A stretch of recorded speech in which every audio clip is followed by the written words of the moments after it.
बहुत समय पहले चंद्रपुर नाम के गांव के पास एक घना जंगल था। उस जंगल के बीचों बीच एक चमकती नदी बहती थी। गांव वाले कहते थे, उस नदी में नागमणि छिपी है, लेकिन जो भी उसे ढूंढने जाता कभी वापस नहीं आता। गांव में वीर नाम का गरीब लकड़हारा रहता था। उसकी बूढ़ी माँ हमेशा बीमार रहती थी। एक दिन वैद्य ने कहा, तुम्हारी माँ को बचाने के लिए दुर्लभ जड़ी चाहिए। जो उसी जंगल में मिलती है। वीर डर गया, लेकिन माँ को बचाने के लिए वह जंगल जाने को तैयार हो गया। अगली सुबह वीर जंगल पहुंचा।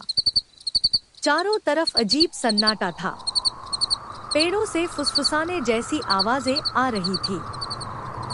तभी उसने नदी किनारे एक लड़की को देखा। लंबे बाल, सफेद कपड़े और हाथ में नीली रोशनी वाला दीपक। वीर चौंका।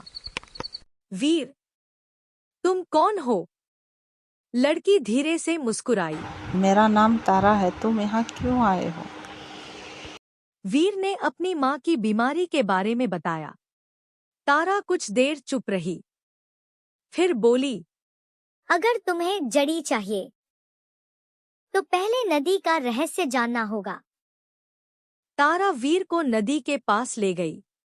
रात होते ही नदी का पानी नीला चमकने लगा। अचानक पानी के अंदर से आवाज आई, नागमणि वापस करो। वीर डर गया। तारा की आंखों में आंसू आ गए। उसने बताया, सालों पहले गांव के लालची राजा ने नदी से नागमणि चुराई थी।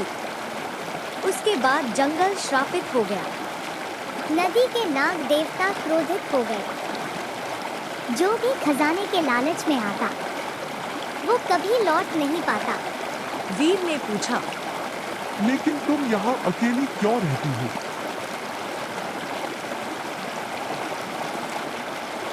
तारा चुप हो गई, फिर धीरे से बोली, क्योंकि मैं इंसान नहीं हूँ। अचानक उसके हाथ चमकने लगे और कुछ ही पल में उसकी आंखें नीली हो गईं। पीछे एक विशाल नाग दिखाई दिया। वीर डरकर पीछे हट गया। तारा बोली, मैं नागदेव की बेटी हूँ। मैं इस नदी की रक्षा करती हूँ। उसी समय जंगल में घोड़ों की आवाज गूंजी। राज्य का लालची मंत्री सैनिकों के साथ वहां पहुंच गया। उसे नागमणि चाहिए थी। मंत्री चिल्लाया, नागमणि मुझे दे दो। तारा गुस्से में बोली, ये शक्ति लालची इंसानों के लिए नहीं। वीर गुस्से में मंत्री से लड़ पड़ा। जंगल में भयंकर तूफान शुरू हो गया।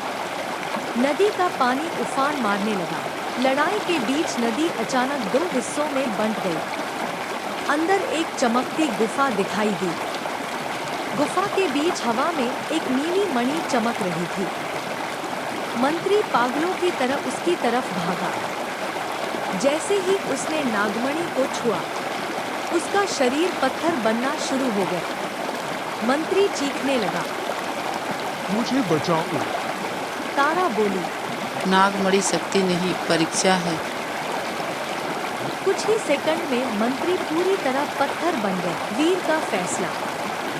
तारा ने वीर से कहा, चाहो तो तुम नागमणि ले जा सकते हो, इससे तुम अमीर बन जाओगे। वीर कुछ देर सोचता रहा, फिर बोला, मुझे दौलत नहीं चाहिए, बस मेरी माँ ठीक हो जाए। तारा मुस्कुराई। उसने नदी से एक छोटी जड़ी निकाली। यही असली खजाना है। आखिरी रहस्य। वीर गांव लौट आया। जड़ी से उसकी माँ ठीक हो गई। कुछ दिन बाद वीर फिर जंगल गया, लेकिन वहां ना नदी थी, ना तारा, ना कोई गुफा। सिर्फ एक पुराना पत्थर था, जिस पर नाग का निशान बना था, और उसके पास वही नीला दीपक रखा था।